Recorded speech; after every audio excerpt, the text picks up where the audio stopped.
Si vamos a iniciar un viaje a las entrañas del campo de la inteligencia artificial, antes debemos conocer bien el terreno por el que nos estamos moviendo, y para eso necesitamos un mapa. No me refiero a un mapa físico, sino a un mapa conceptual. Tener claro en nuestra cabeza exactamente a qué nos referimos cuando hablamos de inteligencia artificial, machine learning, redes neuronales, big data o deep learning. Muchos conceptos que normalmente se solapan o se interpretan de manera diferente y que al final acaban siendo utilizados con mucha confusión. Vamos a verlos.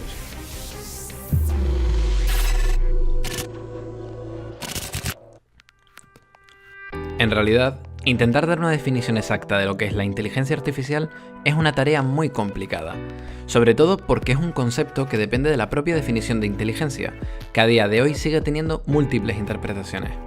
Por esto mismo sucede que cuando queremos intentar definir lo que es la inteligencia artificial, nos encontramos también con muchos autores que la definen a su manera. Si tomamos todas estas definiciones y extraemos una idea común, tenemos que la inteligencia artificial es la subdisciplina del campo de la informática que busca la creación de máquinas que puedan imitar comportamientos inteligentes. Estos comportamientos pueden ser muy diversos: conducir, analizar patrones, reconocer voces o ganar a juegos. Son muchas las formas en las que una máquina puede simular un comportamiento inteligente y cada vez tenemos más ejemplos de cómo en ciertas áreas logran alcanzar un rendimiento mayor al humano. ¿Pero eso las convierte en más capaces que nosotros? Bueno, no exactamente. Coge a cualquiera de estas IAs que sobresalen en un dominio muy específico e intenta que realice otra tarea. Ya verás que el resultado que obtienes es desastroso. Esta capacidad de poder realizar múltiples tareas es la que nos permite al mismo tiempo pensar, ver, andar y hablar cuando por ejemplo vamos charlando por la calle con un amigo. Y es una característica muy codiciada que a día de hoy se sigue investigando en todos los departamentos de inteligencia artificial. Esto nos lleva a una primera clasificación de los tipos de IAs: débiles y fuertes. Hablamos de que una inteligencia artificial es débil para referirnos a aquellos sistemas que únicamente pueden cumplir con un conjunto muy limitado de tareas.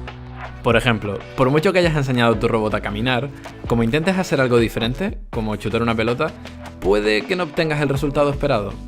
Por el contrario, las fuertes hacen referencia a aquellas IAs que son capaces de aplicarse a una gran variedad de problemas y dominios diferentes. Tienes que saber que a día de hoy, todas nuestras IAs todavía se clasifican en el primer grupo, por mucho que Hollywood haya llegado al segundo hace ya muchos años. Volvamos de nuevo a la definición de antes. Es importante remarcar lo de imitar comportamientos inteligentes, porque es la clave para entender el resto de conceptos que vamos a tratar. Fíjate que imitar no significa que dicho comportamiento sea en esencia un comportamiento cognitivo. Es decir, yo puedo programar de manera clásica los movimientos de un brazo robótico para que siempre realicen un mismo movimiento. Eso, en principio, no parece muy inteligente, ya que la lógica del movimiento la he programado yo. Pero sin embargo, esto encaja dentro de la definición que hemos dado, ya que en apariencia, la máquina realiza un comportamiento inteligente. Visto así, dentro del campo de la inteligencia artificial, podemos encontrarnos diferentes subcategorías que responden a diferentes comportamientos inteligentes.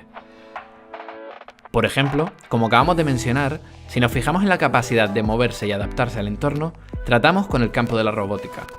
O si nos referimos a la capacidad de entender el lenguaje, tenemos el campo del Natural Language Processing.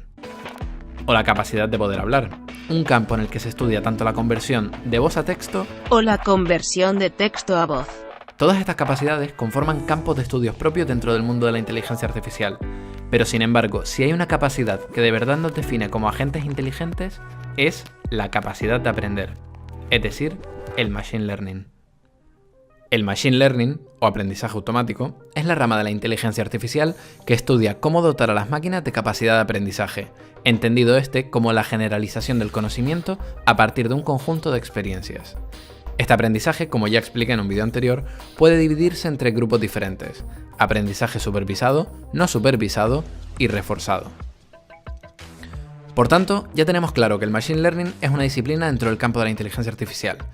Pero no es una disciplina cualquiera, es un componente nuclear que de hecho se relaciona y conecta con el resto de categorías. ¿Por qué?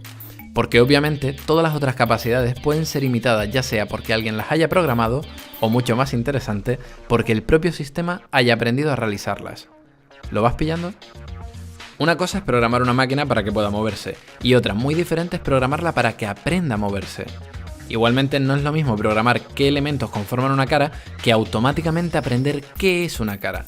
Este cambio de paradigma es lo que hace interesante al Machine Learning, y por ello es muy común confundir la parte por el todo y decir que la inteligencia artificial y el Machine Learning es la misma cosa. Por suerte, tú ya sabes la diferencia. Dentro del Machine Learning nos encontramos con un nuevo mundo, donde existen diferentes técnicas que sirven para cubrir diferentes tipos de aplicaciones. Por ejemplo, tenemos técnicas como los árboles de decisión, modelos de regresión, modelos de clasificación, técnicas de clusterización y muchísimas otras más. Sin embargo, si una de estas técnicas ha dado fama al campo del Machine Learning durante la última década, esta ha sido las redes neuronales. Lo interesante de las redes neuronales es que son capaces de aprender de forma jerarquizada, es decir, la información se aprende por niveles, donde en las primeras capas se aprenden conceptos muy concretos, como por ejemplo, qué es un tornillo, un espejo, una rueda, y en las capas posteriores se usa la información aprendida previamente para aprender conceptos más abstractos, por ejemplo, un coche, un camión, una moto. Esto hace que a medida que añadimos más capas, la información que se aprende es cada vez más abstracta e interesante. ¿Y cuántas capas podemos poner? Pues no hay límite. Y la tendencia es que cada vez estos algoritmos añadan más y más capas, convirtiéndose en algoritmos cada vez más complejos. Este incremento en el número de capas y en la complejidad es lo que hace que estos algoritmos sean conocidos como algoritmos de Deep Learning. Seguro que esto del Deep Learning, o aprendizaje profundo, ya lo has escuchado antes, y es que es un concepto que se ha puesto muy de moda en los últimos años. Pero, ¿en realidad necesitamos estas técnicas tan complejas? Pues la realidad es que sí. Piensa que estas técnicas se entrenan y aprenden a partir de los datos, y actualmente nos encontramos inmersos en la era de la información. Con la llegada de la digitalización, el abaratamiento de los dispositivos de almacenamiento y un cambio de mentalidad a la hora de apreciar el valor de los datos, hemos entrado en una tendencia de acumular más y más datos, lo que se ha denominado Big Data.